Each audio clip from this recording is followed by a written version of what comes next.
What's going on, guys? I'm here at Knott's Berry Farm. More specifically, I'm across the street from the entrance.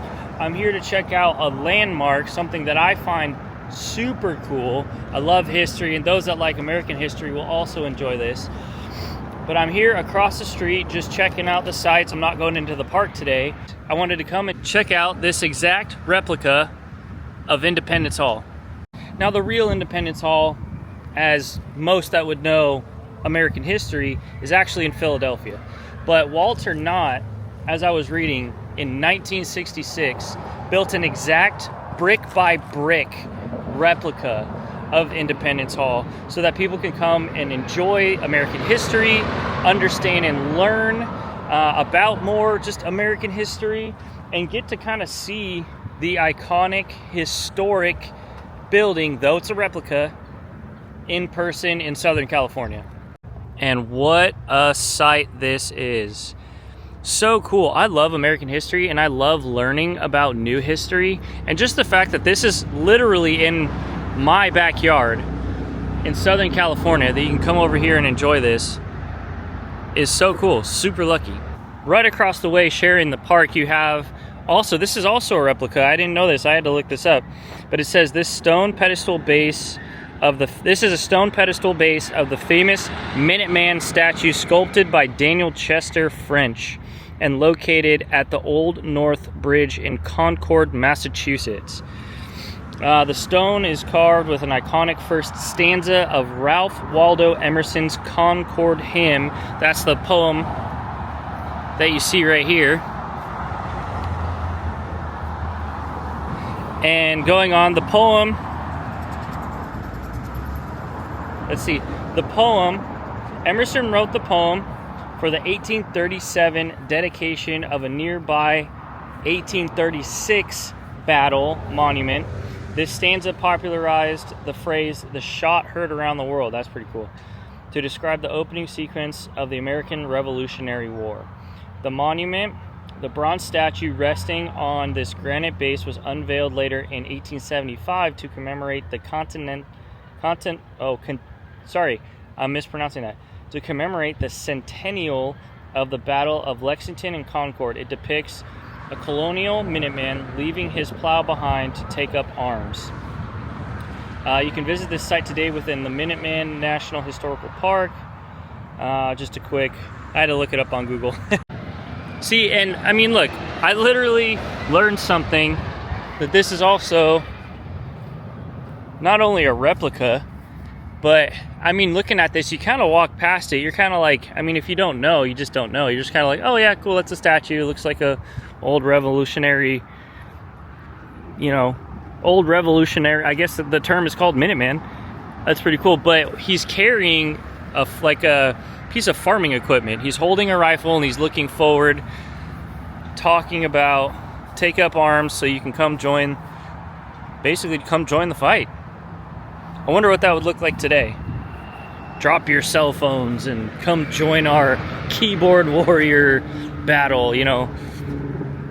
We definitely do not know how hard it was back then. We definitely do not have a full appreciation of what it took to build this country. And we can get into all the history and all the stuff. I understand people are going to go straight to the bad stuff, but there's a lot of cool American history, and there's a lot of cool things to appreciate that I like to enjoy. And that's why I like doing things like this, because this is a free exhibit. It's open pretty much daily. It usually closes around 4 p.m. But you can kind of just come in here and learn a few things. And this, this is totally the type of thing that our schools back in the day would have brought us to. They would have spent all this time getting us to sign all our permission slips, getting us all on a bus to take us to Knott's Berry Farm, to come over here to have lunch, and we wouldn't have cared. And to be honest, I doubt any of the kids coming here care. But when you get older and you kind of realize that there's a lot of things like this just across the street from Knott's Berry Farm that we can come and check out, that'll also teach you about the country that you live in. It just creates much more appreciation, And the fact that they took the time to build this whole thing brick by brick, I think is something to be appreciated. You know, that's super cool. But let's head inside and see what we can find. Oh yeah, and by the way, here's another little fact about it. I was also, and I kind of knew this, but I wanted to confirm it. This building is actually also used in the filming location for National Treasure. So during my little Google search, they used the interior part of it. It said, I mean, if they're inside of the Philadelphia, that must be the scene where they're opening it back up, using the glasses to see another section of the map when they're running away from their old partner, and they're like, oh, the last time this was here, it was being signed, you know, kind of thing.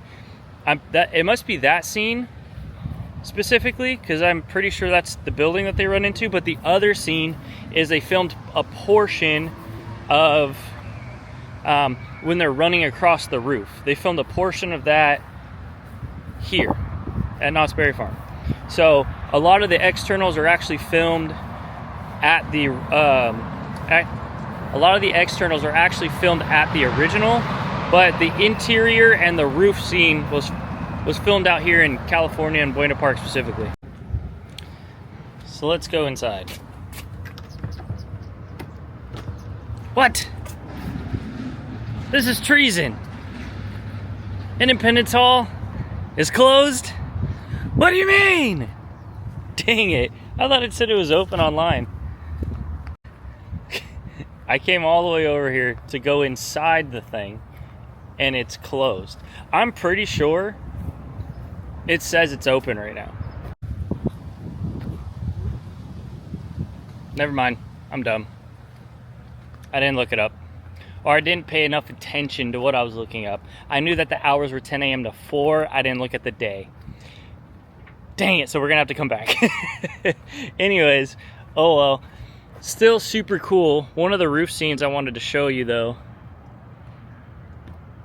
is, pan up, is right there. So I kind of feel like I'm gonna have to go home and watch National Treasure.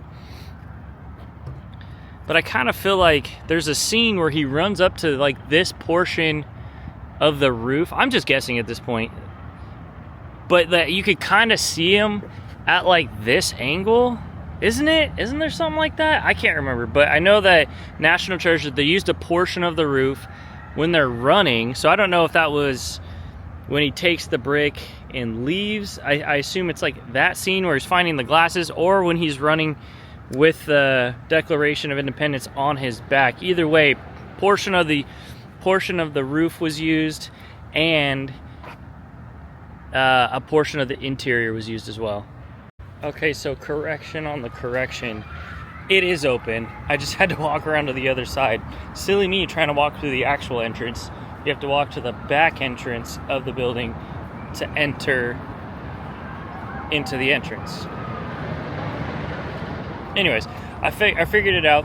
It is open. It closes at 4. So we're going to walk through, check it out, and hopefully learn a little bit about history and hours of operation and what door to use. You know, whatever.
Wow. Wow, wow, wow. So I got to experience two different things that I didn't get to do the last two times I was here. First few times I was here, I kind of just walked through and looked at it like a store and did all that kind of stuff. Which, I mean, for a majority of the experience, I guess you could say that's kind of what it is. Realistically, it's a museum. I mean, it's a replica. It's, there are authentic artifacts in there, but they're not necessarily, they're more, how can I say this? They're more artifacts of the day versus like of the actual event. So like the signing of the Declaration of Independence. There's to my knowledge, nothing anywhere other than in like Washington, D.C. or actual like, major historical museums that would hold those sorts of things. But in here, they have, chests, like a little, like kind of like something you would put in like a little foyer or end table type stuff, and grandfather clocks that are from like the early 1800s, late 1700s. Like there's, plates and little things like that. There's things like that inside of here, which kind of help build the ambiance of where you're at. So typically you're kind of walking around and looking at a lot of those things. They have, it's kind of funny too, being that this is in National Treasure, they totally have a replica Declaration of Independence that you can buy. And I think it's actually cheaper here than it was in the movie. I don't remember how much he had to spend in the movie, but it's like $7, like $10 or something. It's much smaller too. It's not like a authentic size or anything, but you can buy one of those over here. So typically you're kind of walking around and you're looking at, and I'll post what I can, Again, I got to experience two different things that I don't normally experience, which there's two shows. I mean, if you want to call them that, they're kind of voiceovers. You kind of sit in a room, you press a button on the wall. One of them, you have to actually ask the person in the kiosk in the center of it to turn it on for you. But they're verbal, kind of historical. It's all just, I don't know what to call it, but it's all just voiceovers. It's kind of not voiceover, but you kind of get what I'm saying. It's just, you sit in a room, you kind of listen to the thing talk, and it tells you facts, and it plays music, and it's very awe-inspiring and kind of fun to just kind of sit and listen and learn, and it's relaxing because you're just kind of sitting there and doing your thing, So I got to do one for the Liberty Bell and the one in the room where they like signed the Declaration of Independence. And that one was really interesting. Both were actually very interesting because they're both got their historic value. But the one, and I did really appreciate the Liberty Bell room because, I learned some things about the bell, about when it was used and the significance of something like that in its day. So that was fun to learn. But in the room where they sign the Declaration, they have a much longer show. It's about 20 minutes long, and you're sitting there listening. The lights go down, the candle. They have like all the desks and the tables and they turn the lights down. And they start playing the music, and then the discussions start happening. So I don't know how they came to find the actual, because they wouldn't have had recordings back then.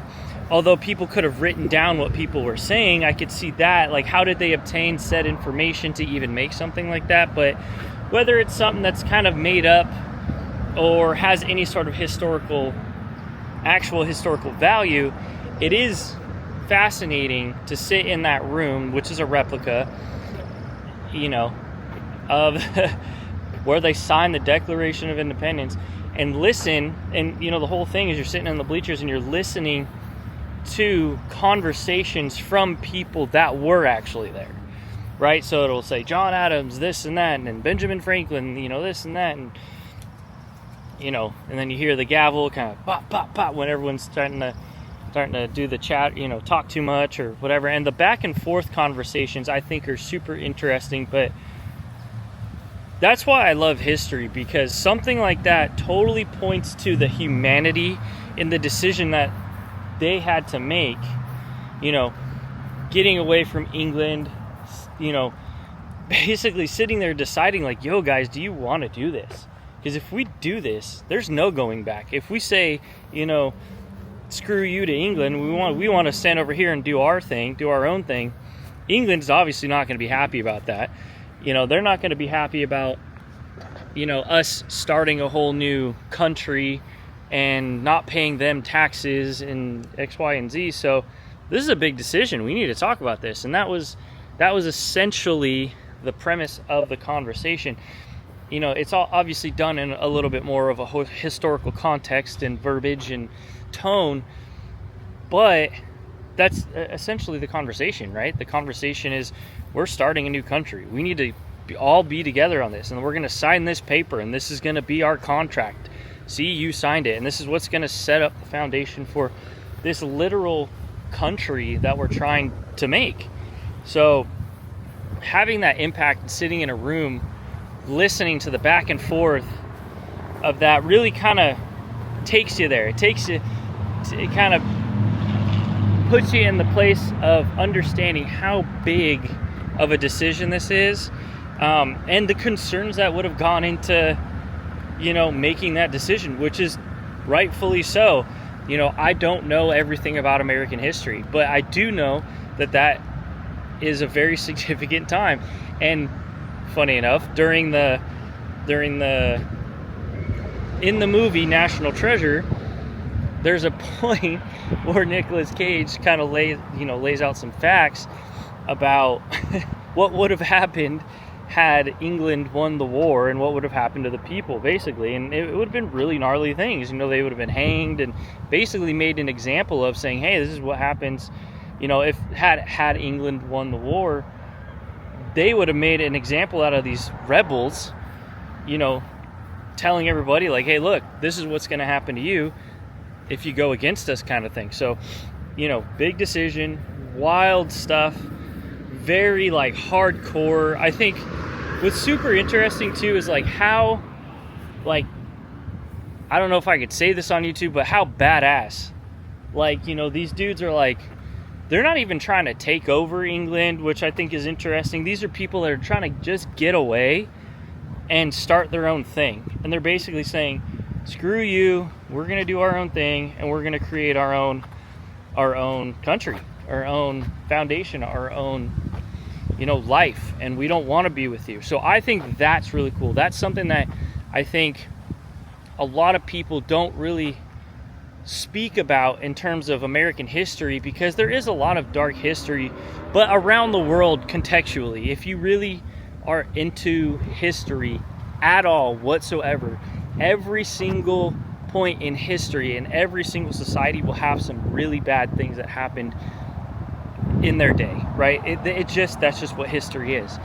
But what I always find fascinating about history is the humanity aspect in all of it, if that makes any sense. So you can go to Roman history, you can go to Aztec history, you can go to, you know, different parts of Africa in different parts and, you know, points in time, Egypt, you know, which is also Africa, but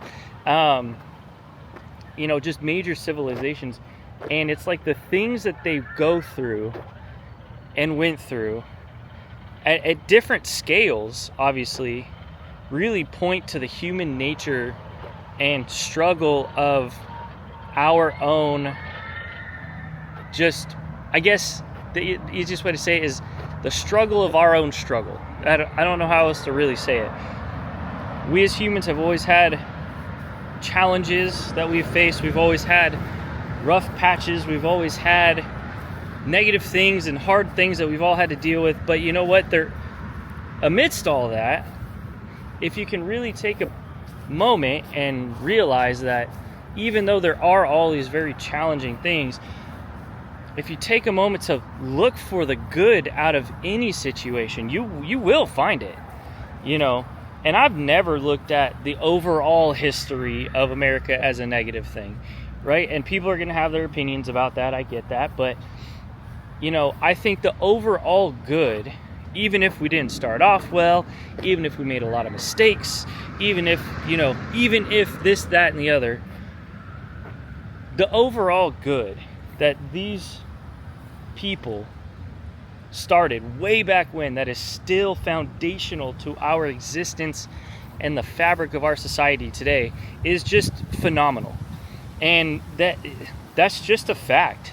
That's indisputable. You cannot dispute the immense impact and intelligence and courage and organization, and that came from the journey and the process of creating the United States of America. I was even looking at this part where they had all of these different flags that at one point or another may have not been a representation of the entire country, but representations of different aspects, because we had our own Civil War, and they talk about the Revolutionary Wars and just different battles that we even today struggle with, and the historical markers that are representative of those moments. I even find those kind of interesting because at one point or another, each one of those symbols, somebody would have been passionate enough to do something extreme to defend that. They would have been passionate enough to defend that basically with their life. And whether that was for a good cause or not, again, talking about that internal human struggle of what it means to be human, what it means to be free, what it means to be, I guess, autonomous, right? Because I think that's what we're all looking for, is our own individualistic autonomy. We don't want a king. We don't want somebody, barrowing, I don't know what the word is. We don't want someone basically pushing us down. We kind of just want to be ourselves and do our own thing when it comes down to it. And I think that's something that we can actually all agree on as humans, especially in modern day 2026. So all that to say is, I enjoy whatever your starting point is, we'll say, whatever your starting point is on history, whatever your outlook is on its context, how we got here, just try to remember that that's a starting point. Keep looking at history, keep trying to understand how we got here, why we're here, how it started, and you're gonna find out a lot more interesting facts that you might not have never even considered, because again, we're very selfish in society now. We don't care about anything else but ourselves, and I think to an extent that's kind of been the same way throughout human history. I think it's evolved over the years, but all I'm saying is, history is cool. Learn more about history. Come check this place out. It's in Buena Park. If you live in Southern California, you can come check it out. It's in Buena Park, right across the street from Knott's Berry Farm. It's got a lot of cool, interesting facts. It kind of sends you down this path of wanting to learn more and truly understand. I mean, especially if you live in the United States, why not try to understand a little bit more? So I find it cool. I had a really fun time. It's not a very big place. This is a free museum, so you don't have to pay. You just have to find a place to park. You can park in the Knott's Berry Farm parking. There's places, if you want to sneak and hide in the neighborhoods, as long as you don't get towed, you'll be fine, But I'm not recommending that. I'm just saying people do it all the time. It is a free place. It is a free event. It's right next to the bus stop if you take the bus. So you can literally get off the bus and walk right in here and come check it out. It's usually, any day that it is open, it's usually open until about 4 p.m. So you're going to want to keep that in mind. Obviously, double check if the hours of operation are going. But, man, I could spend, it's so fun. Every time I go to a museum, I always say, man, I really could spend a lot more time here. And that's something that I'm going to have to encourage myself to do. Not just this place, but more museums in general. I love museums. I love learning about stuff. In fact, I was always the kid that got super excited for the field trips, and I wanted to pay attention. I wanted to pay attention more on field trips that I went on, more than I did in school. So I think that's totally translated to my adult life. I love learning. I love American history. I love the fact that we even have a country to even do this. The fact that I can stand in the middle of this park and have my own dialogue with my own, in my own language, saying it how I want, as long as I don't cause anybody, harm to themselves, or I don't call upon, I'm basically can say what I want, and that's literally because of what happened inside this actual building, you know, and the people that started it, the people that founded it, the pioneers, the Minutemen, and I mean, to be honest, we gotta shout out those ladies, because regardless of where we were at as in society at that time, women would have played a really big role in supporting a movement like that too. Now, they may not get the credit, they may not, you know, it might not be as documented as it should, you know, kind of thing. And right, I understand, we evolve over time, we learn things, you know, things start out one way, we say, let's make this a little bit better, and then we do our best to try to get there. So I'm just trying to say that, like, very cool, very fun. History is fun. Come check out Independence Hall and never stop learning. Give you one last look of the building itself. Got cool, like, 2 flagpoles in front. You got the American flag and the California flag over here. But just panning up from standing right in front, that's always so interesting to me. This building is very tall and very well, I think, very well preserved, to be honest with you. The architecture inside is beautiful. I know this was built in the 1960s, but this would have been modeled obviously after the building in the late 1700s, early 1700s. I actually, you know what? Fun fact, let me Google that. When was the actual Philadelphia Independence Hall built? Okay, so again, not a history, I don't know everything about history. I literally mid-sentence was like, oh my gosh, I don't know when the original Independence Hall was built. So I type in everything in AI now. I don't know if that's a good thing or not, but I do. It said construction on Independence Hall began in 1732, and the entire structure was fully completed in 1753. Originally known as the Pennsylvania State House, it was built in phases over those 2 decades. So it took a long time to build, which is crazy. But all that to say is, when you come here and walk through, you're walking through the imagination, the architecture, the design of something from the 1730s. You know, 1730s to 1750s, before this country was officially a country, right? I think that was obviously during the time of, we were all like the 13 states and stuff like that, you know. Some history person's gonna have to correct the record, but this building is built in replication of something that was built in the 1700s. So when you're coming here, or going to a place like this, I highly encourage, what I like to do is go in and just observe the architecture. Now, on the outside, you'll notice all of this basically is brick.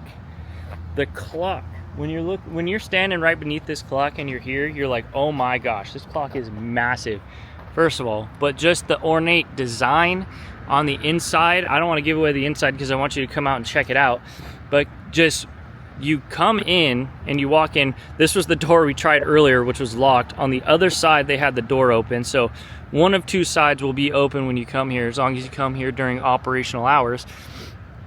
But walking in and checking out, you know what? I just had a squirrel moment. You know what I'm also thinking? The roof scene. I'm gonna have to do a little bit more research. I'm also wondering, sorry, my coffee's in the way. Let me put this down really quick. Oh no. I'm also wondering, there's a point where there's a scene of taking pictures, or like you see them pop out right up there. I wonder if that's also if that's actually the scene, because you have these scenes. I'm going back to National Treasure, by the way. The roof scene, I guess I assumed that this part was where they filmed, but it totally could also be that part, because there's a portion where they're kind of tailing each other, and you know, the villain of the movie kind of pops out and looks, and I think they actually pop out, and then in the movie, from their perspective, they're standing up there looking down here. That's what they're looking at, but they totally could have used that. in the film too. I just realized that, because when you come in here, what I'm getting to is this place is massive, the architecture is crazy, and when you walk in, the ceilings are super high. So this is a normal size door. It's actually a little bit taller. It's probably 8.5, 9 feet tall. So then you got to think, there's this window right here, and then I don't know if it'll come up on camera, but you can kind of see right towards the center of those windows is where there's a hanging chandelier from the ceiling. Well, right towards the middle is where the chandelier would be hanging. So obviously that's not at the exact ceiling, but there's a staircase that goes even up higher than that. You're not allowed, they always have it roped off. As far as I've been here, I've never been able to go up there. But point is, the ceiling of this room, so this is an 8-foot door, at least. It's gotta be 8 foot. Then you have your chandelier that's about where the straw and my finger are. And then as you go up, if you were standing in that room, that ceiling is probably up here. That's probably, oh, I don't even know, over 50 feet high, at least. I forget how tall this is, but I know it's definitely a couple hundred, easily. I know I get sidetracked, I know I get distracted, I have mad ADD, you know, and I'm drinking coffee, and I'm excited. But all that to say is, history is cool, come learn history. It's fun to just kind of put yourself in their shoes at that time, right? Learn something new, and then look at all the architecture. Being someone that's built things most of my life, I'm pretty handy with some power tools, and I like to fix things, you know, and I take pride in my ability to do so. To build something like this nowadays, sure, the technology, we have technology that helps us out, but if you think about it, we have better technology, and the stuff we make today sucks. The stuff they made back in the 1700s, way better, and even before that, 1500s, right? Try to get a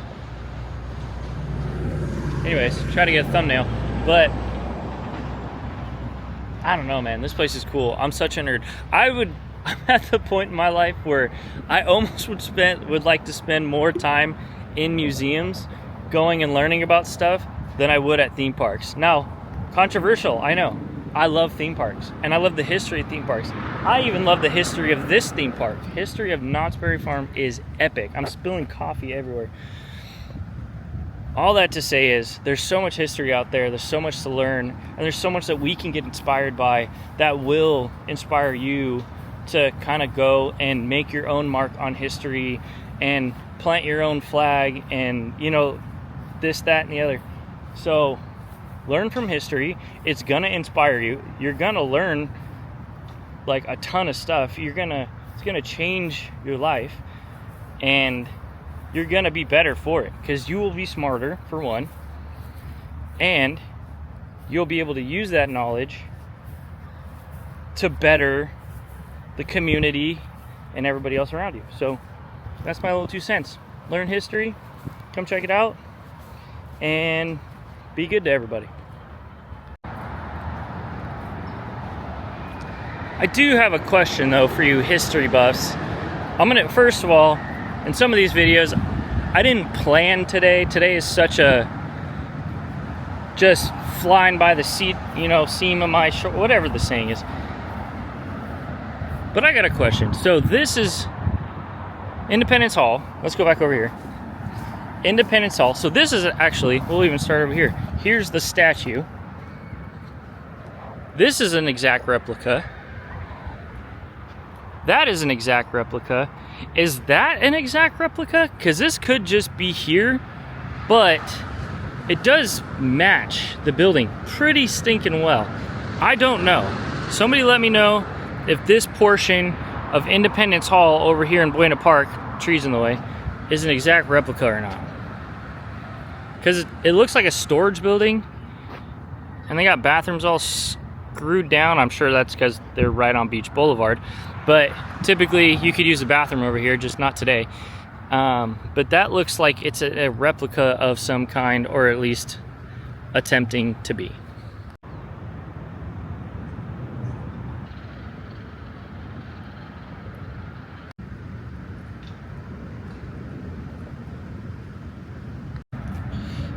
Another quick fun little fact is a lot of these little dents and different things in the brick, the tour guide or the guy that in there that was telling me these little dents right here in the brick are thumbprints, fingerprints. So they would have poured this brick and then piled it on each other. So every time you see a brick and you see a little, this is a good example, a little divot, those are people's fingerprints. Now these would have been from the 1960s. This is coming up on its, I guess, do the math, 1966 to 2026. It's coming up on that anniversary, but I thought that was kind of cool. All of the bricks have little fingerprints in them. Peaceful ride back to the, or peaceful walk, I should say, back to the car. Look at this little lake that they got out here. Nasty green water in front of it. They definitely need to do something about that. But see, this is what I'm saying. I was in Independence Hall for a good hour, and I think 2 people walked in and out. They were kind of the ones that alerted me to the 20-minute show, because they did it first. I was like, I didn't even know you could do that. So I was like, dude, can you restart it? I was talking to the guy in there. He's like, yeah, of course. You know, well, restart it after they were done. I wasn't like, hey, no, restart it, you know. But I saw them and I was like, oh, I got to do that. So when they left, they restarted it for me and I got to watch the show. But look at how empty.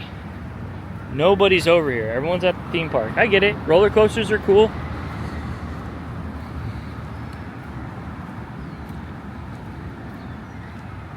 But so is American history. Another little piece of history. I'm just going to step right over here. Here we go. The golden... Oh, great. I just came over here to see the golden rain trees. That's gross. Presented to Walter and Cordelia Knott on their golden wedding anniversary, June 3rd. Hey, that's coming up. 1961, from Knott's employees and concessions. You think they'd pick a better name? Golden Rain. You know what? I'm just gonna go. All right. Trying to get people to like history, not think it's weird. I'm just kidding. I'm just immature. But apparently all these trees were donated to Walter and Cordelia Knott in the 60s. So they were probably small if you think about it. I bet you they were tiny, and they've grown quite a bit. There's a flagpole right there that the trees are... Yeah, they probably aren't going to cut much of those trees. Those are dedicated to the people that founded this whole place. Which, by the way, if you know anything about Knott's history was started because of a roadside stand, right? So it was a farm. This is just a brief history. It was a farm first in California. Obviously, farming in California is not easy. I was even seeing today on the news that there's a lot of farmers that are going through a drought and they're having to adjust, basically. And I think actually what happened to the Knott's family is there was actually not a drought, but quite the opposite. It snowed and killed all the crops. So they had to kind of reinvent how they made money. You know, so they opened up a roadside attraction, literally a small little building selling just produce from their farm, and I'm sure a bunch of other things, you know, for travelers going by, and it literally just grew and grew and grew and grew. Eventually, they started serving chicken. That's why we have Knott's Chicken Dinner Restaurant. Walter Knott's Chicken Dinner Restaurant. Even though it's Cordelia, she, you know, her and her little... I doubt Walter Knott was cooking much of the chicken, let's be real. But fun fact, you know, the first couple of, you know, travelers that bought the chicken, they always say that they served it to those travelers on their personal wedding china. So their dish sets and everything that they got when they got married, they're serving that to people, and that was their business. People would pass, they'd need a meal, some little pickup, you know, on their way, because time moved much slower back then. Obviously, it wasn't like, hey, let's just go to 7-Eleven. you know, or let's just go pick up a snack or order Uber Eats. It's like, no, they'd be on a wagon or a horse or whatever, exhausted, and they actually needed a place to kind of like have a meal and relax. And that's what the Knott family did. They had a small little roadside stand, and that just grew and grew and grew. Once they started serving the chicken and different meals and stuff, it just became so popular. They needed something to entertain the guests, and that's what they decided to do, was just make the waiting time for the chicken dinner restaurant more entertaining. So they started importing ghost town, basically the buildings that are all in ghost town. So when you're walking down basically Main Street of Knott's Berry Farm, those buildings are original to the park. Now they've been refurbished and worked on, and obviously they're obviously really old. They are authentic and they are the original buildings, a lot of them. But you know, with deterioration and termites and all this, that, and the other, you know, it's they've seen better days. Let's just say that. But fun fact, roadside attraction basically started this whole theme park, and it just grew and grew and grew and grew. Then you can get into the Halloween aspect of the history, which really kind of saved the park and really put it kind of on the map. And Walter Knott was the only one out of his whole family that wanted to do the event. You know, history says that a lot of the decision making was kind of delegated to the family, but Walter Knott was like, nah, you know what? I want to see this Halloween thing happen over here, and we're going to do it. Is that a kitty?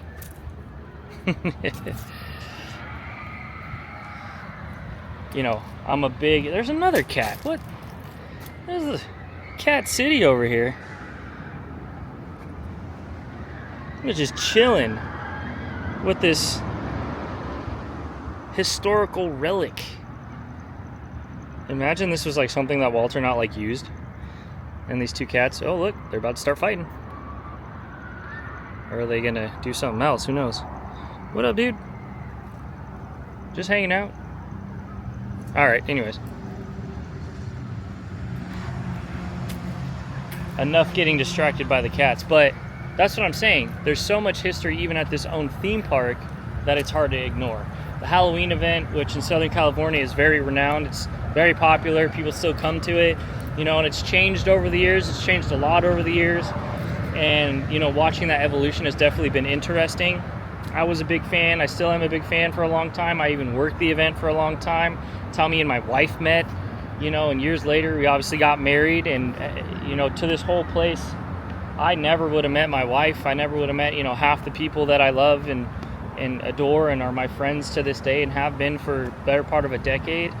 You know, so that's also why I preach history. History is so cool, because this place, even though it's not as upscale, we'll say, as Disneyland, it's definitely more affordable, which attracts a different clientele.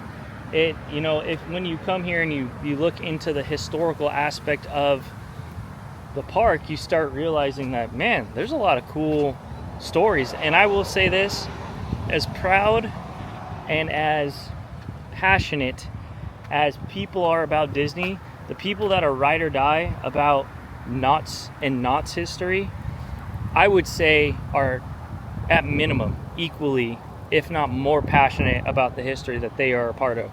It might not be as popular, it might not be as well known, it might not be as, you know, mainstream, but it's still meaningful, and a lot of people are passionate about it, and I'm passionate about it, and obviously I want everybody else to be too. This park is cool, interesting watching it evolve over the years. I am no longer involved with the park other than from a fan's standpoint. I enjoy the park. Like I said, I met my wife here. I worked here, did a number of jobs. You know, I built things here. I was a ride operator here. I worked at the Halloween event for the better part of a decade, you know, so I have a long upstanding history here as well, you know. But now my role here is just to come and enjoy it. I got to be a part of it. I got to participate in a lot of it, and I got to really, I guess you could say I got to leave my mark You know, I got to leave my mark here in my own way. I still come back and people are like, are you? I'm like, yep, that's pretty cool, you know. And that's nice, you know, because I'm really not like well known or anything, but it's cool when people are like, hey, aren't you the person that used to do that thing at the, you know, event? So that always makes me feel good, but that's not my role anymore. My role is to come and just enjoy. Oh, first of all, I'm over here putting my hand on these. I thought these were wood. Do you see what I'm talking about? I literally just grabbed onto this, and this is like straight up. That's kind of like smart and dumb at the same time. It's concrete. I hope there's rebar in that. What the heck? Again, ADD mind, ADD brain. But yeah, my role nowadays is just to be a fan. I just want to be a fan. I want to share updates with you. I can share historical context with you, firsthand historical context, you know, because a lot of the history that I, you know, have witnessed, I was a part of. Was not a part of the opening of the park, was not a part of really anything, but I got to participate in a lot of cool things that were developed here and were pioneered here and have influenced events literally at this point globally, you know, started here. And we can go through that at the later days. I'm just giving you a general sense of what I'm saying, but history, that's the theme for today. History is awesome. I have a lot of history here, and now I'm about to get out of here and be history because I gotta go find my car. Final thoughts. Oh, the sun is crazy right now, dude. I guess my final thoughts would be, know your history, honor your history, and whether it's good or bad, learn about it. That way we can all learn about it and make better decisions. But don't neglect it. That's the thing. Don't neglect any aspect of history.